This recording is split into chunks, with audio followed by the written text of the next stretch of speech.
All right, guys. Gonna wait for you guys to get over here. I know I was having some issues there as YouTube was not allowing me to start the live stream without using a streaming service anymore. I don't know why it's doing that now, but got this one started here.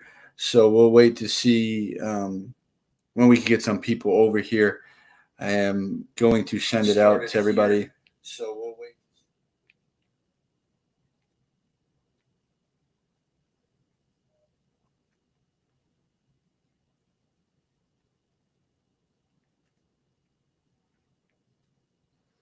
Sorry about this. Whoever's watching this on the playback, just give me a moment here as we get this going. I'll add the time on now. I'll add the time on for you guys. All right, you guys got on here. Perfect. Yeah, we're getting everybody over. So I was just mentioning before you guys got on, I don't know. Yes, you can put it in Discord. I don't know what's going on. YouTube, like I said, I didn't, obviously, as you guys know, I didn't go live last week. So I don't know when they changed this, but what was happening was every time, I set it up earlier today, like I always do, I went in to click on it. And when I was clicking on it, it kept saying trying to connect to my streaming service. But I didn't have that one set up. I was just going to do it direct to YouTube like I had been doing for so long. So I really just don't know what happened there. So I had to create this new one through the StreamYard just to be able to go live. The go live button was not lighting up. So it is what it is. We lost a few minutes, but I'll add it on. Like I said, we'll keep going here. I'm just trying to send it out. So don't make me give you. So just got to send it out to one more person real quick. That I know was going to be coming over. Yeah, again, sorry for that. So welcome on in, guys. We appreciate you guys sticking with me there as we were trying to get this going. If you haven't already, please subscribe to me on YouTube and as well as on Twitter at NYSportsMC. I see we got some people in here. And we got to talk Jamal Adams, right? That's what it's all about today. We traded our all-pro safety yesterday to the Seattle Seahawks. So the trade was obviously, as you guys know, Jamal Adams and a fourth-round pick, not this year upcoming draft, but the following 2022 draft to the Seattle Seahawks for a first-round pick in this upcoming draft, a third-round pick in this upcoming draft, McDougald, and a first-round pick in the 2022 draft. So, big news, obviously. Dark Demonic, I saw you talking about it in the other one. You definitely called this quite some time ago. So just really excited for what we're able to get back in return. Really, really big compensation for the Jets. Somebody that we had to trade.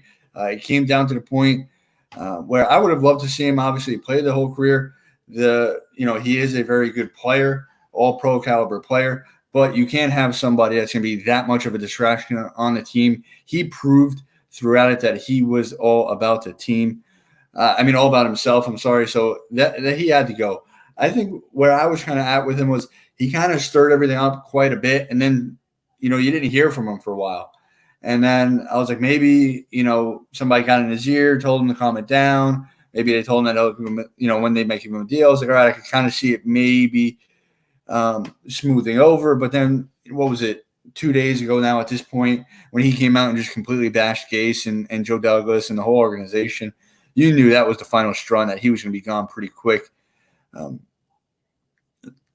Do you believe that Jamal started the trade to Dallas 10 months ago to get himself traded in the first place and act mad about it? He could very well have. He could very well have tried to do that. But we'll just have to, at this point, it really doesn't matter too much about that. The fact of the matter is that he didn't really want to be on this team. He showed it. The thing that's so annoying is that he, touted himself as this leader, culture changer. He's different, and he wasn't. Like, so the more and more I was thinking about it, you were able to see this early on. We were just kind of, a lot of us, besides maybe Dark Demonic, who had been calling him from like a year ago, we didn't really see some of the things, right? Him getting upset that they took him out of that one. I can't even remember who we were playing. They took him out like with a few minutes left in the game because he committed a stupid penalty and he was getting all emotional, and they just sat him down on the bench. So, just making it about himself. Like, the game was over at that point. You're going out of control. Just sit down, relax, calm down. So many times he's kind of turned it about himself and not about the team. And when you look back on that, that's what it was. So I'm happy it's over. I really am. I did not think that we would get what we got for him. If somebody would have told me, hey, what do you think about this offer? I'd be like, yeah, that's great, but Seattle's never going to do it. Right. It's crazy to think how much we were able to get for him. So you look at some comparables, right? The last, what was it, 3 or 4 people I can remember. So Laramie Tunsil was traded for 2 first-round picks. He is a premier left tackle. Jalen Ramsey was traded for two first-round picks. He is a premier corner. And Khalil Mack was traded for 2 first-round picks. These are premier guys at premier positions. Now you look at Minkah Fitzpatrick, who is an upcoming very good safety as well. I wouldn't have him very far behind Jamal. I think he's a very, very good safety. He had a really good year last year. He went for 1 first-round pick, right? So Joe Douglas really, really had a great trade yesterday. And I'm excited. Like I said, I'm happy with Joe's draft. And obviously, we got lotto tickets. That's what we got. We got 1 player and a bunch of lotto tickets. So we'll have to see what Joe Douglas can turn those lotto tickets into. But at this point, it was a very, very good trade for New York Jets. Let me hop into the comments here. I have a lot more I want to say about it, but I know the comments are kind of going pretty fast here. So I want to see what you guys are kind of talking about. He definitely was desperate to get traded. He kept coming out, and he would not stop saying anything until they had to deal him. I'm just glad that they dealt him before everybody had a report, because we don't need him in that locker room. And I was just reading an article, too, about how a lot of the Jet players probably will not shed a tear, right? They're not going to be really upset that he's gone. Yes, they're going to miss his talent on the field. But, he did – he blew up again in the Jacksonville game on the sideline at some of his teammates. He kind of showed that he was in it for himself, and it's sad because we thought that it was different.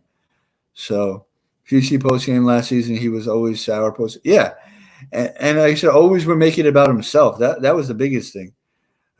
Just watch some highlights on McDougald. He seems completely adequate. How long has he been a starter? Do you know? No, he's been a starter for I think a few seasons over there in Seattle. I'm not exactly sure. Looked into him a little bit. From everything I saw, he's a very good tackler.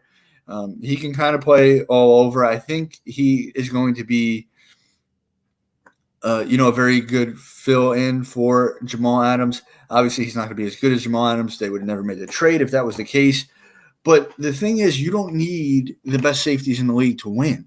Right? Do they help? Sure. The best player at any position is going to help you. But do you need them to win? No. Marcus May is still one of the best free safeties in the game, too. I think it was 74.5 Pro Football Focus grades, somewhere along that. And McDougald is shown to be, slightly above average at least. Right? He can put a nice hit on somebody, too. He can cover. So he can do a little bit of everything. So the thing is, the Jets still probably have, and now you have Ashton Davis too, who can kind of do a little bit of everything. The Jets still probably have a top half safety tandem in the league. So it's not like all of a sudden they're the worst safety group in the league. No. They're still very, very talented. And they have more than enough talent at the position to compete and win in this league. So let's see what else we got here. Mosley, May, Bell, Greg Williams supported Jamal getting paid. What does he do? Bell walks out. Yeah. So that's one of the things, too. So Mosley, you just mentioned Mosley. I was going to get into this at some point. Everybody's talking about how the Jets are going to be worse off this year than they are last year on the defensive side of the ball because they just traded Jamal Adams. Which, sure, the defense would have been better and was better 2 days ago than they are right now with Jamal Adams on the team, right? But are they going to take the huge step back that people think they are? No. Like, people making it seem like we're going to have this huge step back. First of all, most of the time he's playing as a glorified edge. And if you look at his edge production, it wasn't that good. But I'm not going to – this is not a slight at Jamal Adams. He's an all-pro player for a reason. He's a very, very good player. But think about this. We're also adding an all-pro player. C.J. Mosley didn't play last year, right? He played a half of a game. So now you add C.J. Mosley back and you lose Jamal Adams. To me, that's a net wash. Net wash. So how is the team going to be so much worse? The run defense is going to be even better than it was last year because you also bring back Avery Williamson, who's one of the premier run defending inside linebackers in the game. And we were already second in the league in rush defense. So, no, I don't think the defense is going to be much worse. I think it's going to be better than last year, the defense, because we have better corners this year. And we got our linebackers back. So I think it's going to be better. But so that's why, like I said, people just kind of go too much. Oh, you lost that one player, but we got back so many players too. So let's see. He's a diva, but we need to still get stuff together for be taken seriously. Yeah, no, definitely. And I mean, the thing is too, at this point, you kind of gotta look at where you have a new regime now, right? Joe Douglas is his first real year because last year they brought him in after everything was done. The one thing I don't like is if Joe Douglas really wasn't talking to Jamal and expressing when he wanted to pay him, that's a slight at Joe Douglas, right? He should have been out there being upfront and honest and talking to his player and saying, hey, look, we need to get some guys in. We'll pay you after next year or after this upcoming year, right? But then again, we can't believe anything that Jamal Adams said, right? He came out the other day and said that conversation never happened. That's one of the reasons why he got so mad and demanded a trade. But you can't believe anything he's saying because he's been starting stuff since last trade deadline, and it has shown that he really wants to, get out of here. So you can't really believe much that Jamal Adams was saying and put much clout into it. So, it's going to be, like I said, we'll never know what actually happened and what conversations really happened. But I did also read that Joe Douglas was working very closely with Jamal's agent when they were trying to get that deal done, and they knew that they were going to do that. They were working together. So that's good to hear because obviously we want Joe Douglas to have good relationships with all these agents. So it seems like he was – oh, wait, I think Steven just said this. I read something earlier saying that Douglas was in constant contact with – yeah, exactly. So that's what I was just saying. It's delayed, Steven. I wasn't just reading what you said. We just happened to be saying it around the same time. But, yeah, so that's good to know because you want him to have that good relationship with these agents, and that agent's probably going to respect Joe Douglas for that because obviously that agent doesn't just represent Jamal Adams, right? I couldn't tell you somebody else he represents, but I'm sure at some point it's going to help Joe Douglas to have that good relationship with him. I'm overseeing the Jets score just 7 points in a game, praying the offense can finally get going. Yeah, Sean, and that's exactly where I can see, them building this team, and I really hope that they put a lot of those resources towards the offensive side of the ball because I think the defense will still be more than good enough to win. We just have to try to get some players on this offensive side. I can't wait for Jamal to pull the same crap in Seattle 1 year from now. Our luck, he probably won't, but it would be fun to see that. $18 million Russell Wilson salary this year. He wants $20 million. Yeah, I didn't know that Russell Wilson was only making that low. I mean, in the league, that's a steal. If Jamal gets paid more than Russell Wilson has every right to hold out. Yeah. But that's crazy to think that. So, like I said, I'm just so happy at what we got for him. Joe Douglas with little leverage. I mean, there was still leverage because apparently the 49ers were very, very aggressive in trying to get – hold on a second. All right. Trying to get Jamal Adams as well. So, obviously, in division rivals, they're both very good teams. They're both going to be competing to come out of the NFC. That drives the bargain up, right? it doesn't matter what a player says. If there's multiple teams bidding, it's going to drive the price up, and it's not going to drive the price down just because the player doesn't want to be there. So, like I said, it's going to be interesting. Hold on one second. I'm just going back and forth between reading comments here. Got a little sidetracked here. The compensation the Jets received couldn't be turned down even if Jamal wasn't a diva. Yeah, I mean, that's the thing. That's a trade that for safety, you got to make it. I mean, like I said, the Dolphins got 1 first round for Minkah Fitzpatrick. So we got 2 and a third and a average to slightly above average player at the same position. No doubt about it. Surtain and Chase could be in the conversation of draft next year. Long-term thinking, best wide receiving corner in the draft. All 4 first-round picks in the next 2 years will be after the 15th pick. I hope so, Steven. That means we had a pretty good year too. But the one thing you got to look at is this draft is going to be interesting now. And I think, Steven, you mentioned it in the chat that didn't end up working. But could they push it back if there's no college season? Then not having a college season could be very, very interesting because now we're going to have 2 first-round picks in a year where these players haven't played in a whole year to kind of know it's going to be a real crapshoot even more than ever because there's players every year that shoot up boards, people that shoot down boards just based on that last year, right? Who would have thought Joe Burrow coming into last year was probably a mid-round pick?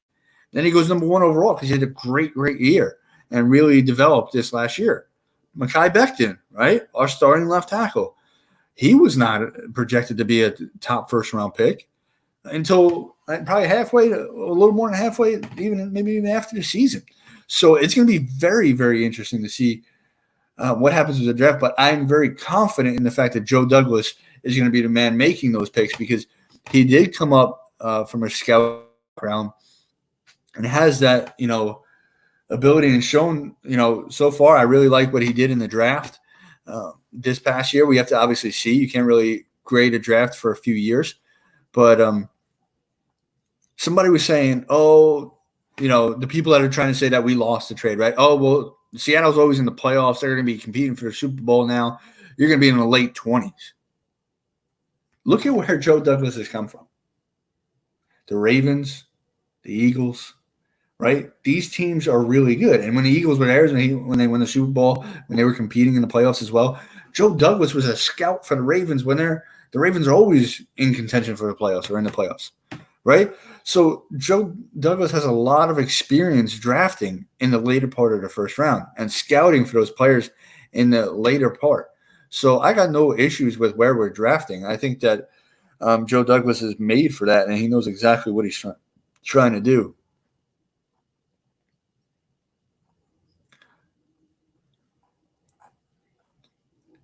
We got more for Jamal Adams than the Raiders got for Mac, and the Texans got – Texans got nothing for Hopkins. What are you kidding me?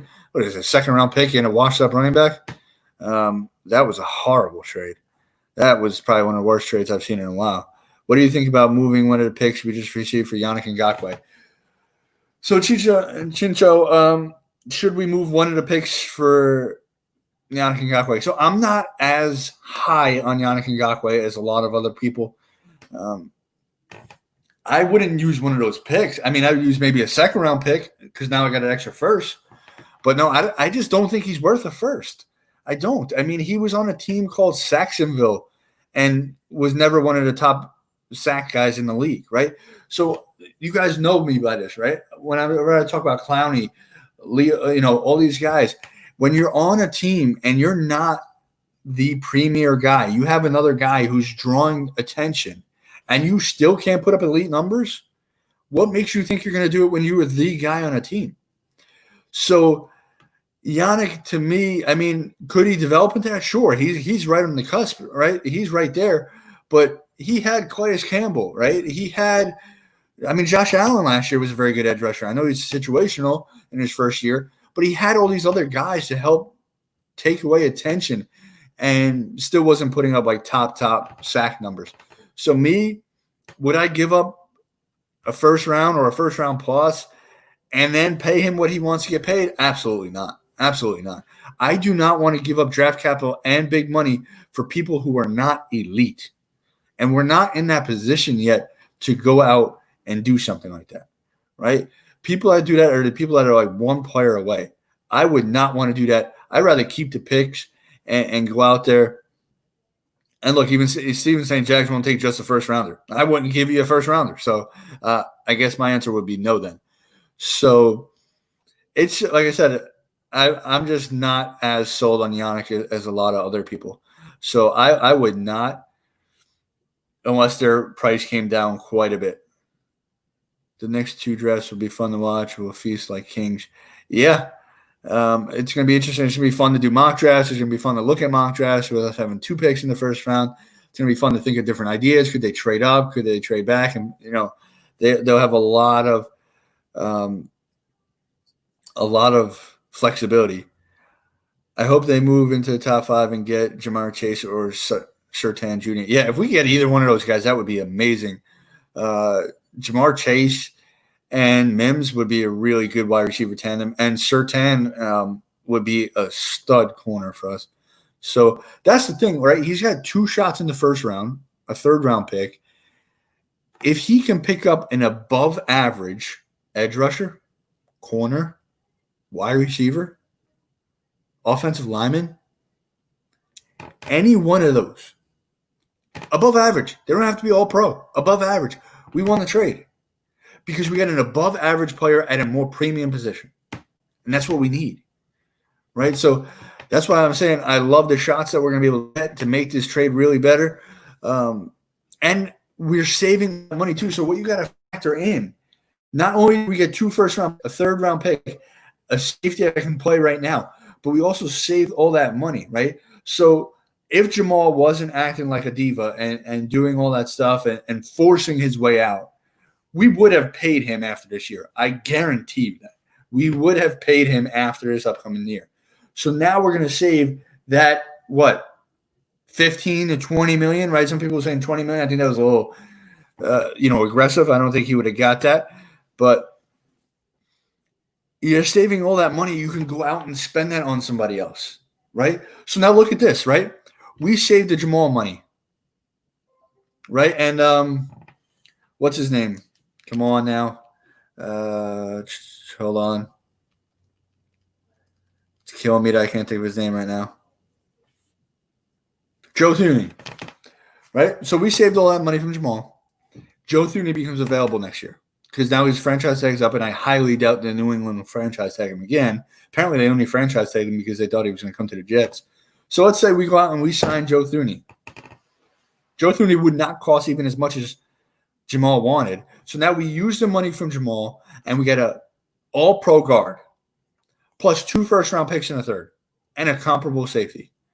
Like, that's what you're talking about, too. You're also talking about all that extra money that you'll have to utilize somewhere else at a more premium position, a position that can help our quarterback to develop and get to where he needs to be.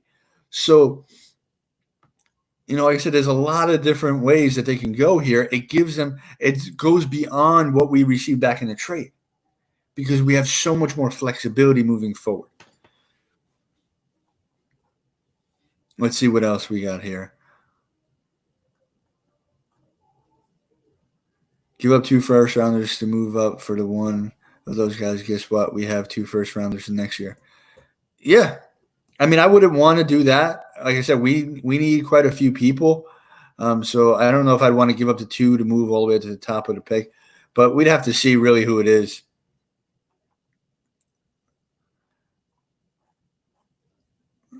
Here's Greg Williams, guys. And I'll tell you what, McDougal looks like he's going to fit in very, very nicely in that spot. I don't know, there's going to be a little bit of a drop-off, of course, but I think McDougal is going to be just fine in that role. You keep C.J. Mosley in the middle of that defense leading everybody. And what I love about McDougal, too, and I didn't notice, right, I don't watch a lot of Seattle games. They're usually not even on TV over here, right? But what I really liked about McDougal is he is a vocal guy on the field. High energy, vocal guy. Because that's one thing that we were going to definitely be losing with Jamal Adams. He was that hype man as well. He's that one that kind of keeps everybody's energy up And if any of you guys ever played before, you know that sometimes you need that, right? That guy on your team who's just always going to keep you pumped up or just celebrate the plays, right? Because you get in the funk sometimes, and you need that little motivator sometimes. So I love the fact that McDougal does that as well. And there's actually, you can go on YouTube and search McDougal. There's a video of him mic'd up. You get to hear him on the field and everything. So a vocal leader in the secondary is something that we need, and he's going to fill that spot. So that's really good. The safety seems happy to be. Yeah, he does. He definitely does seem happy to be coming, which is great. Same. He will take the pressure off Ashton Davis and let him work. Davis, I love in the third round. Late first round talent. Yeah, we got to. Like I said, Davis is somebody. Like you said, I want to see him in a rotational package when we use the 3 safety sets. I like that we got McDougal back. It doesn't force him into any time. He can kind of develop and get into that role. So that's definitely something that it was impressive, and that's what that was probably a big part of the trade. Getting McDougal in there probably was something that Douglas really, really wanted because. You have that plug and play guy. McDougal has 1 year left on his deal. This is his last year, which fits right into Joe Douglas's whole theme this offseason, right? Guys with flexibility, right? 1 year on his deal. They can see what he can do for us and then potentially look to re-sign him or not. But going back to kind of what I mentioned before about that article I was reading where they were saying that, some of the Jet players are not going to be shedding a tear that he's gone. You see some of the things that some of them have said on Twitter, and it's not directly at Jamal, but some of them might be. So obviously you have Le'Veon Bell, who I'm going to get to that one in a minute. But you have – and now these can be interpreted, right? Maybe it's not directed at Jamal Adams. Maybe it is. The timing is pretty coincidental. But you had Trent Brown – I know Trent Brown's not on the Jets, but it was retweeted by Mekhi Becton. Trent Brown tweeted out, "A wise man once said, be careful who you let on your ship because some people will sink the whole ship just because they can't be the captain." And Mekhi Becton liked that. Right now, obviously, Mekhi Becton, he's new to the team. He doesn't really even know Jamal that much. So kind of tough to say that. And then also the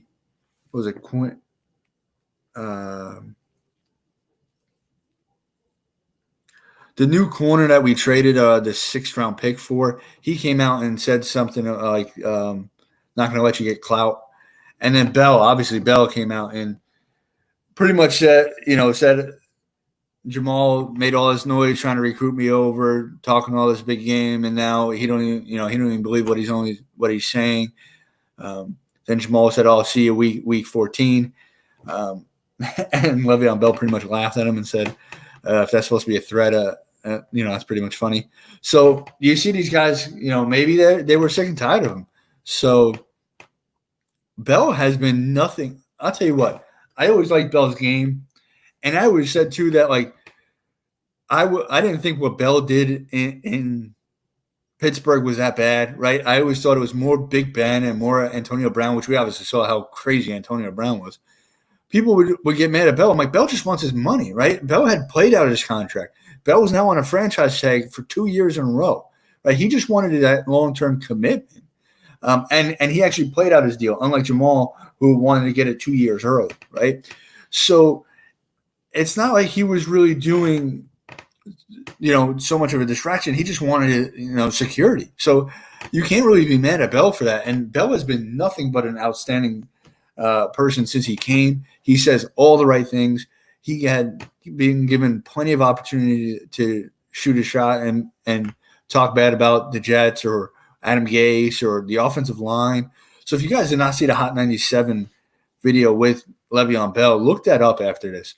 Go check that out. They kept talking to him about the offensive line and how bad it was and how Gase wasn't using him enough or using him the right way. And he took the high road and said, I could have been better. I didn't come in my best shape that possible.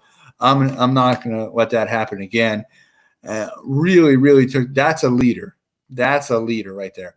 So, it's going to be, like I said, Le'Veon Bell has been the true leader on this team. Bell almost cried when he fumbled last year. That's when I knew he was the real one. Yeah, Bell wants to do whatever it takes to win. So I'm glad you guys are all here, man. We got 18 people in here. I appreciate you guys coming in. Le'Veon Bell has gotten a bad rap from Antonio Brown's situation. They were lumped together. Absolutely. I agree 100%, Holly. Mike Rubino, he was trying to make something happen. I don't fault him for that. Dude was playing with Folk at quarterback. Yeah, I mean, that was pretty. I mean, Bell got, like I said, that those games were just horrendous. And that's where, to kind of go on that, right? I'm going to defend Sam Darnold a little here. You guys know that I'm a huge Sam Darnold fan. I think he's going to really show out this year as long as that offensive line can become a cohesive unit without a preseason. I think he's going to really, really show out in a big way this year. But people are like, oh, Sam Darnold kind of, still very lackluster with the ball, kind of throws it wherever. But let me put this in perspective for you guys, right? And I'm hoping that this is right? We got to see now that hopefully we got better talent around them. Now is when you have to be like, all right, Sam, stop doing that, right? But think about the situation he was put in. He plays the first game, gets mono. He's out for 3 games where we can barely get a first down, right? And that's not over-exaggerating. Like, our offense was horrible. 2 of the 3 games we threw for under 70 yards. That is pathetic, right? That's how bad our offensive line was. That's how bad our third-string quarterback was. First quarterback ever to start a game and be cut before the next one, right? Think about that. So he's watching this unfold, and he's like, man, I got to do everything. He won't admit it, but he's got to be thinking, I got to do everything. These guys can't do anything without me, right? And then he gets back there. The offensive line is a train wreck, right? Everybody getting hurt around him. They start 11 different offensive line combinations. He had to think to himself, if I throw this ball away or if I take this sack, we have no chance. We have no chance of getting a first down. We have no chance of going down the field to score. So he was probably forcing a lot more than he would because he said, this is our only chance. I got to try to put the ball in there. So I'm hoping that that's what it was. I think that he can take a big leap this year. But I just wanted to go through that because, like I said, I'm a big fan of Donald, and I think he's going to have a huge year. How much improvement can we realistically expect this year from the O-line, Mr. Magix? I'm hoping for a league average offensive line. I think that that's a reasonable expectation, league average. Let's just be, average this year. Because the thing is, Mekhi Becton's a rookie at left tackle. You're going to have to expect some growing pains, right? He's going to have to learn the game. He's going to have to learn these elite edge rushers every single week who have multiple different moves. And then you have 4 other guys who, the thing is, none of these guys have ever played together, right? So it's going to take some time for them to build the cohesion together to get that going. So I would say league average is what we want to hope for. Joe Douglas, the man. Next step, see Adam Gase. We'll see. Frank, I kind of hope he's here because that means that we did well, right? I wouldn't mind if he was here for the next decade plus, right? The only reason you're staying is if you're succeeding. So I'll never root for our coach to be fired before a season starts because I'm rooting for us to have a really bad year, right? And I'm not going to do that. Hit the like. Don't be a jabroni. Thanks, Todd. Appreciate that. And Andrew, too, press the like button, subscribe. Appreciate that. Yeah, Steven, I'm right there with you. And I think if we do that, that's playoffs. So Steven said, because I know I'm a little behind here, middle of the road offensive line, offense in the middle of the road, and top 7 defense. That's playoffs, right? Distractions are gone, yes.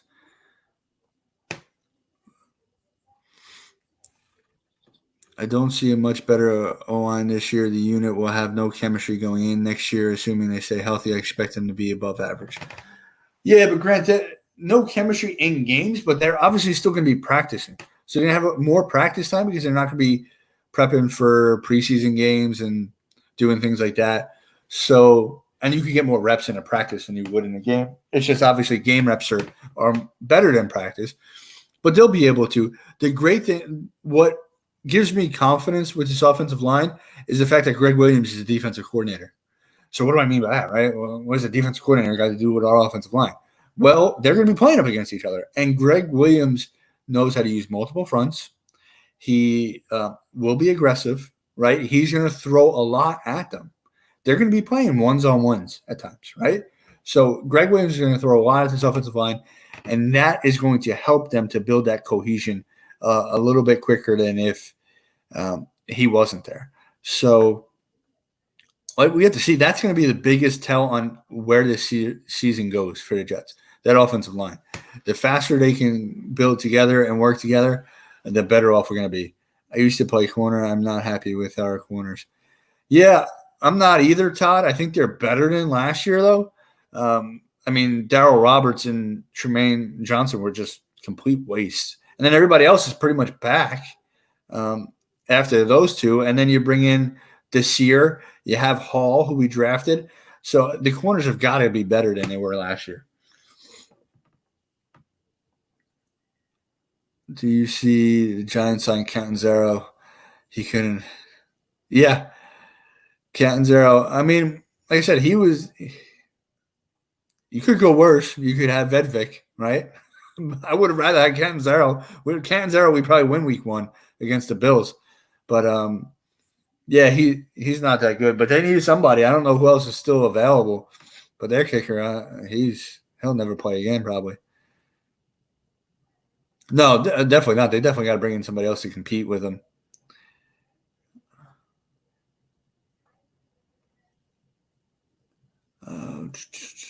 Corner will be what they have to watch. Hard to improve everywhere in 1 year. Yeah, exactly, Gitmo. You can't do everything in one season. So they got to, it's a process. And now we have a lot of draft capital to help move that process along a little faster. It's a good thing we got McDougal because Ashton Davis is super raw and needs time. Yeah, exactly. And the thing is, whenever you draft anybody, right, any rookie, you don't want to force them into playing. If they're good enough and they can play them. I don't care what round they're in. But you don't want to force them in because of injury or because of a trade or because you just don't have enough talent at the position, right? So I agree 100%. You don't want to force players in. Blake Cashman got forced in last year and actually played admirably until he tore up his shoulder. But that was another guy you didn't want him to play last year. Maybe just some sub packages, if anything. Oh, without a doubt, Joey. Greg Williams is definitely adjusting the scheme, and he'll be ready to go. Nobody cares about the Giants.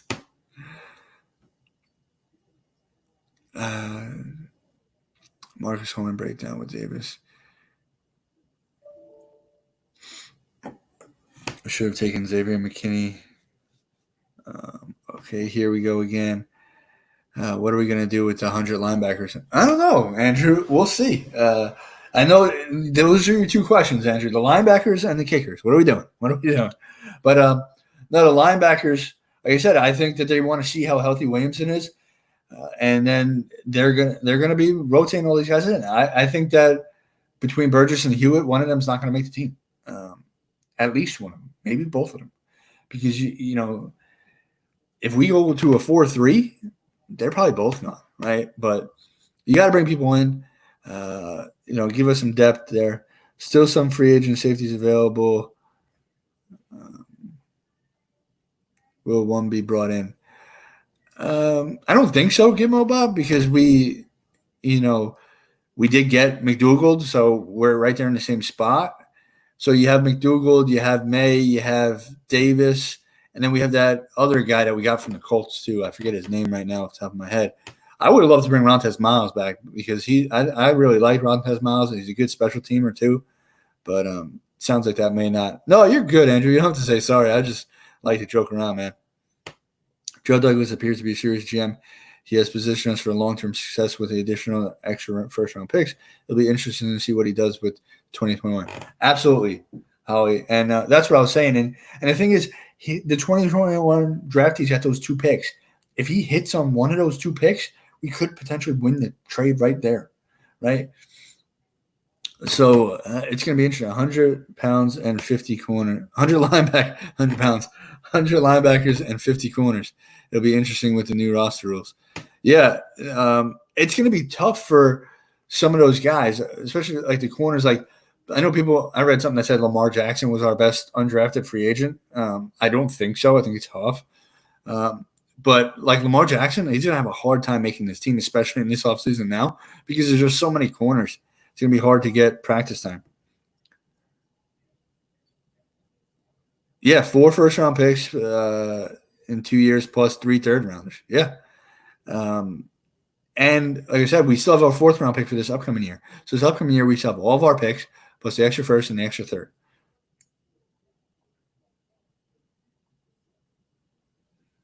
9 picks in the first 3 rounds of the next 2 years. 2021 draft will be difficult if there's no college football. Exactly, Jamal. I mentioned that before. That's going to be something it's going to be difficult for everybody, and that's probably the one draft that you don't want to have 2 first-round picks in. But I'll take them any way we can because, like I said, there's so many people that like you look at a mock draft right now. I mean, obviously, if they don't play college football, they don't play. But you look at a mock draft right now, and then if they played regular college football season, and you look at it later, I guarantee you there's going to be a lot of differences. There's going to be a lot of differences, right? So it's just scary this year if there's no college. But guess who our head of scouting is? With the chance of no football, you take all seniors and no juniors. Yeah, because I mean, a lot of those juniors may have never even like really played, right? Because they were sophomores then. So very rare does a sophomore play like significant amount, and it'll be interesting, Stephen, to see how many people will return because their draft stock didn't go anywhere, so they weren't able to play. Do they return for another year? You'll probably see a lot of people going back. If Flacco isn't ready week 1, do we see JD adding a 4th quarterback? I would hope so because I don't want to run the chance that Morgan potentially has to go on the field.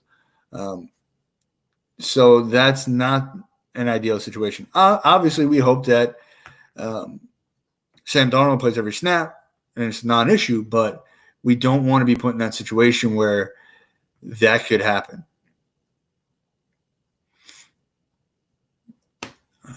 The next domino fall will be Joe Douglas getting the opportunity to pick his own head coach, which I believe he is capable of finding as a true leader for this organization. Yeah, like I said, this year will be telling because, hopefully he doesn't have to. I said this before, not that I'm a huge Gase fan, but if he has to, that means we had another bad year, right? And I don't want another bad year. I want to see us progress, and I want to see us doing better. It's a bust. Dexter McDougal got more INTs as a Jet than Jamal Adams. I thought McDougal was going to be a good player.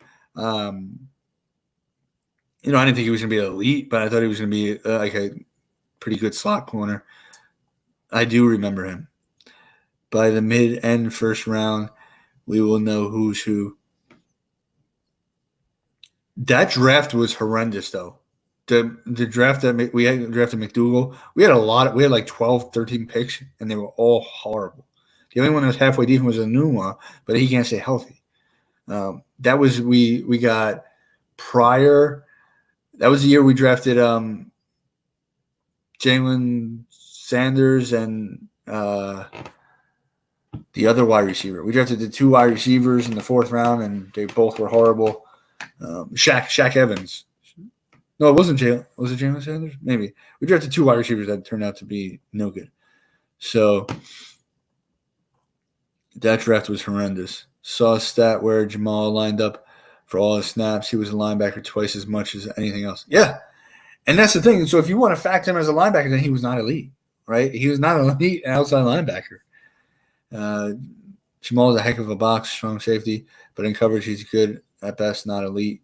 Yeah, he was pretty good in coverage, though, too. Like I said, he did make some plays out there. Yeah, and the only reason Quincy's still on the team is because McCagnon gave him that awful contract where we can't cut him because he gets more money if we cut him than if he was on the team. So that draft was just horrendous. But I mean, I can see the the Seahawks fans being excited about the trade too, and you can't blame them, right? They're in that position where they're going for a Super Bowl right now, and Jamal Adams is going to help them get there, right? He is a good player. He's going to help out that defense, but I think it is a trade where it seems like the Seattle fan base is very happy. I know the Jets fan base is very happy. So hopefully it's a win-win for both of us. I mean, I definitely don't want to see Jamal win a Super Bowl, but we'll see. We'll see what happens with them. Like I said, I just know that this is going to be put us in a better situation moving forward to be able to really help this team and continue to develop this team. Right, we have to develop this team around Sam Darnold. And at the end of the day, that's what it's going to be around, right? If Sam Darnold becomes the type of quarterback that we all think and we all hope he can be, then we'll be all right, right? Sam Darnold needs to step up and be the best player on the team. I hope Mims is not Hill 2.0. Me too. Me too. I mean, I kind of, was thinking that a little bit myself, tall, skinny guy, fast. But I don't think so. I think Mims is going to be a good player. I really do like a lot of the film that you've seen on him.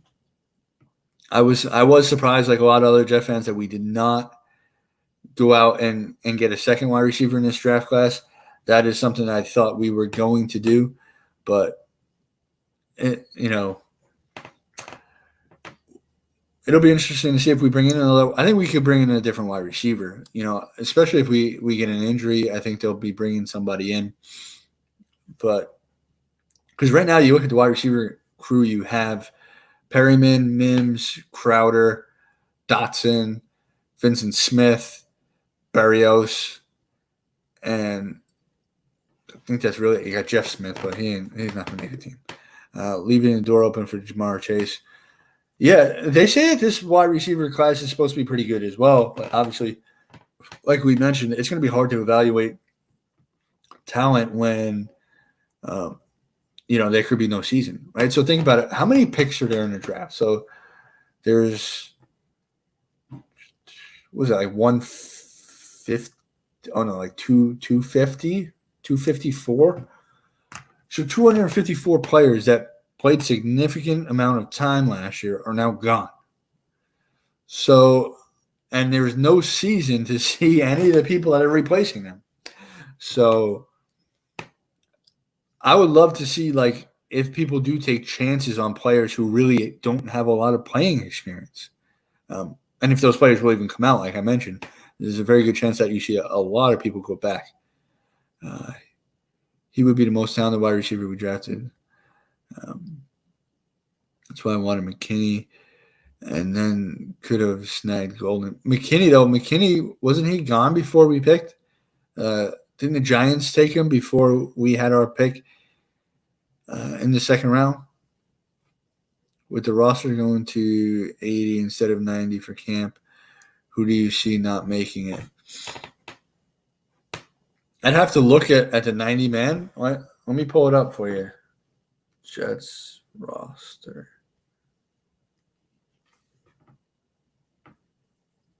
So I'm just going on the New York Jets website, their roster. So we'll have to see. So who this would be the people that get cut right away, right? So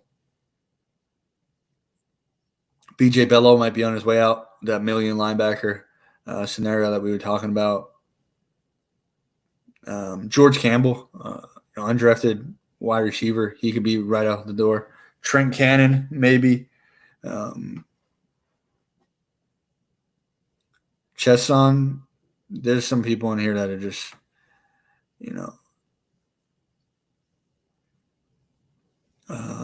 Dominique Davis, I'm not even sure who that is, but he's a defensive lineman, and we have a lot of depth at the defensive line.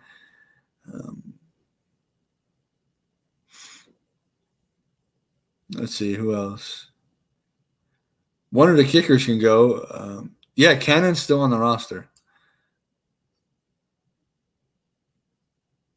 Javelin Goodry could be, like I said, these undrafted guys could just be the ones that kind of get the short end of the stick in this situation. Sterling Johnson. So we'll see. As we get closer in, we'll kind of start to predict that who may be here, who may not.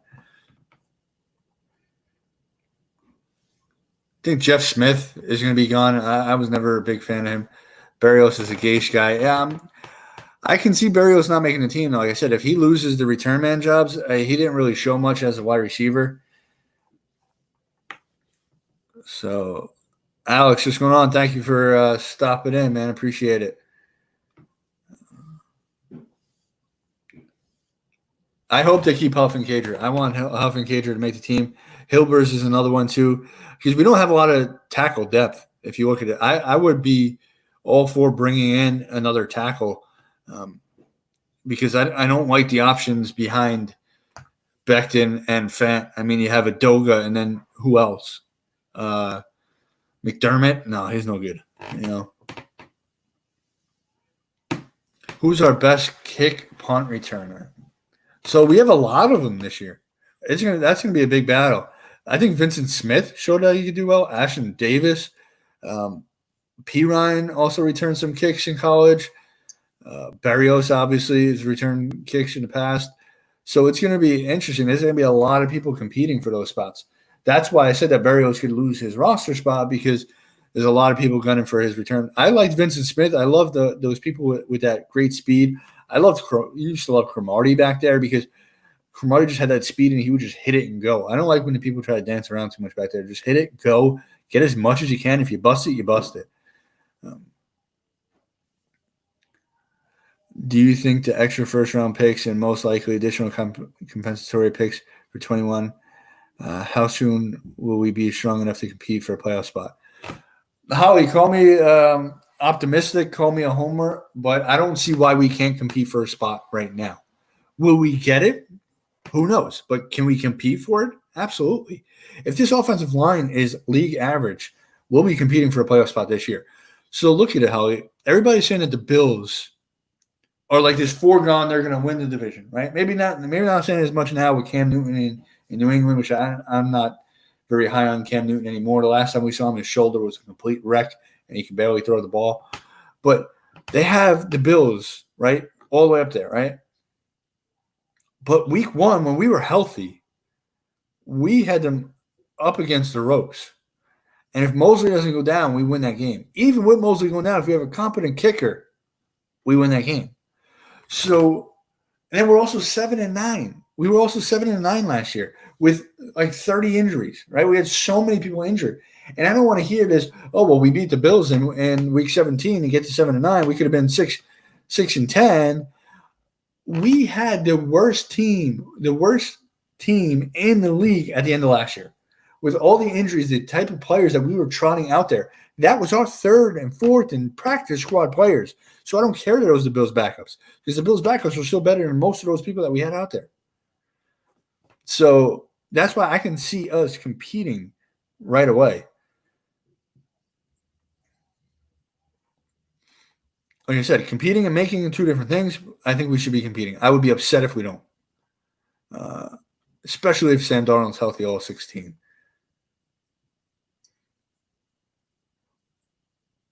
Bills, Dolphins, Jags, Bengals games were all, yeah.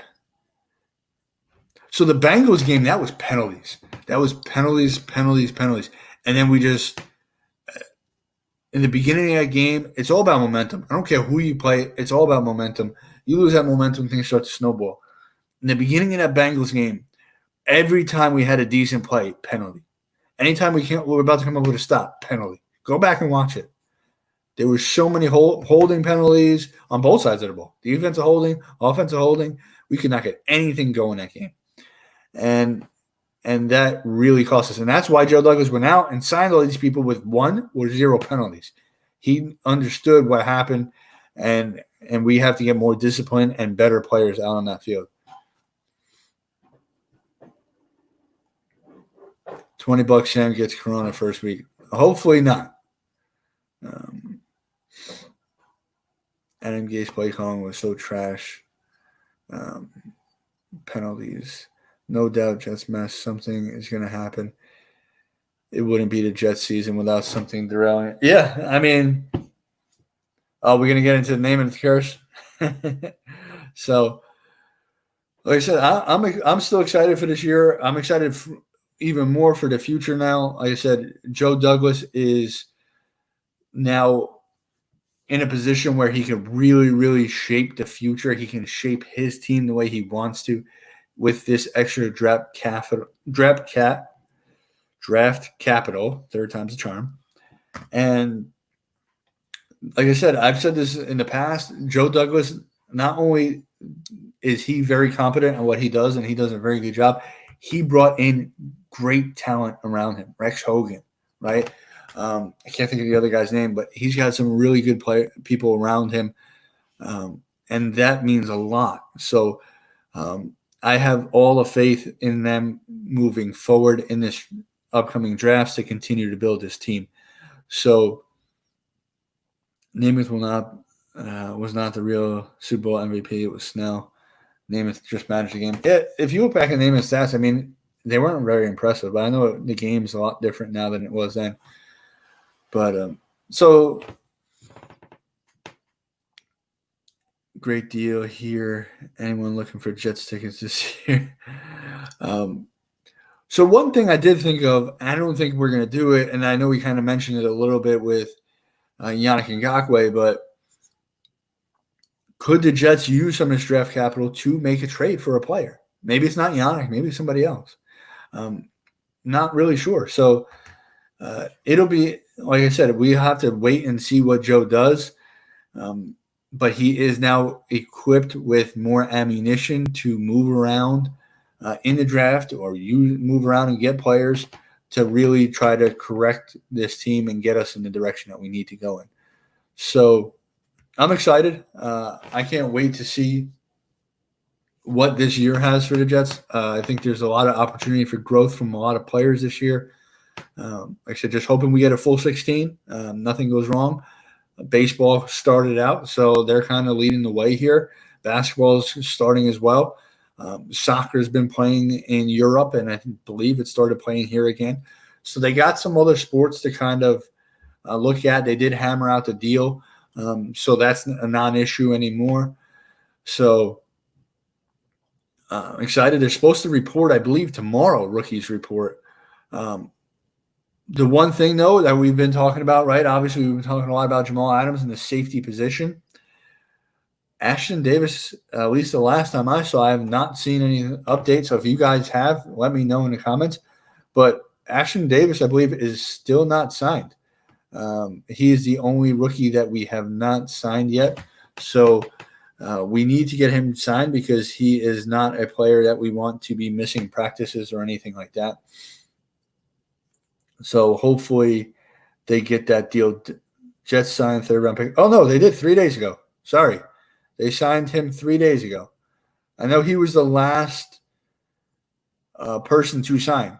So good. Good to hear that. They're all signed. They'll all be there because that's important. We don't need these guys missing. And that's why, like I said, we go back to Quinn Williams, right? In a down year that he had last year, or at least what our expectations were, and why I'm confident that he'll have a good year this year. He missed a lot of practice time last year. And that hurts when you're transitioning to the NFL, when you're transitioning to this new league with a much, much higher level of competition. You need all the practice time you can get. So, good to see that they're all signed. Hopefully they all stay healthy and get a lot of reps in practice so that they're ready to go. Only fun to play baseball. Don't watch it myself.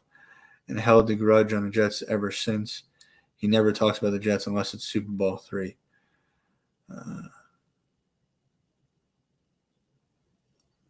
Oh, wow. I didn't know all that, but then again, I didn't really do – that's a long time ago. So I'm not that old. But about Snell supposed to be getting a job and never got it. But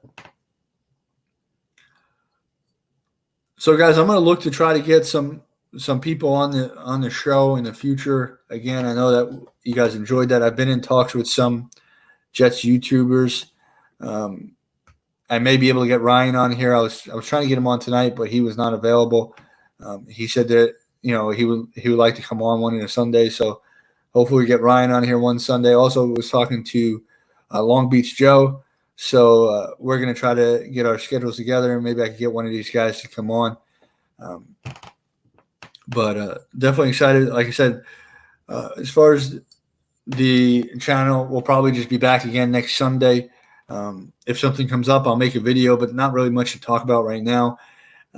Obviously, like I said, the rookies will be reporting this week. So if I do hear something, anything comes out, I'll make a video kind of updating on how the team, what we're hearing. It's going to be interesting, though, because I don't know if reporters are going to be allowed there either, or if they are, how limited they'll be able to be there. So this could be a very interesting training camp where we might not get much news about who's playing well, who's really showing out.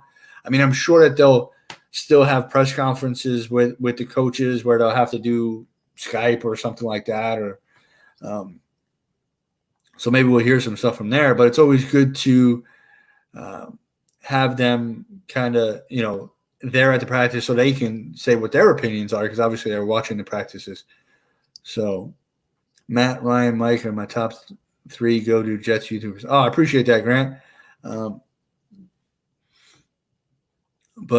Yeah, so that's all I got for tonight, guys. I know we started a little late, so I went over a little bit here to kind of make up for it. Thank you guys for sticking in while we were getting through those technical difficulties. I don't know what YouTube was doing and why they made those changes, but we got through it. We got on. We got to do this. Like I said, Joe Douglas, great job getting a lot of compensation for Jamal Adams, a player that did not want to be here. So I'm excited to see what happens. They'll be reporting this week, and we'll be able to get some news, hopefully, on what the team's looking like. So if nothing big comes, I'll see you guys next Sunday. Like I said, if you haven't already, please subscribe to the channel. Follow me on Twitter at NYSportsMC. And as always, Jet up.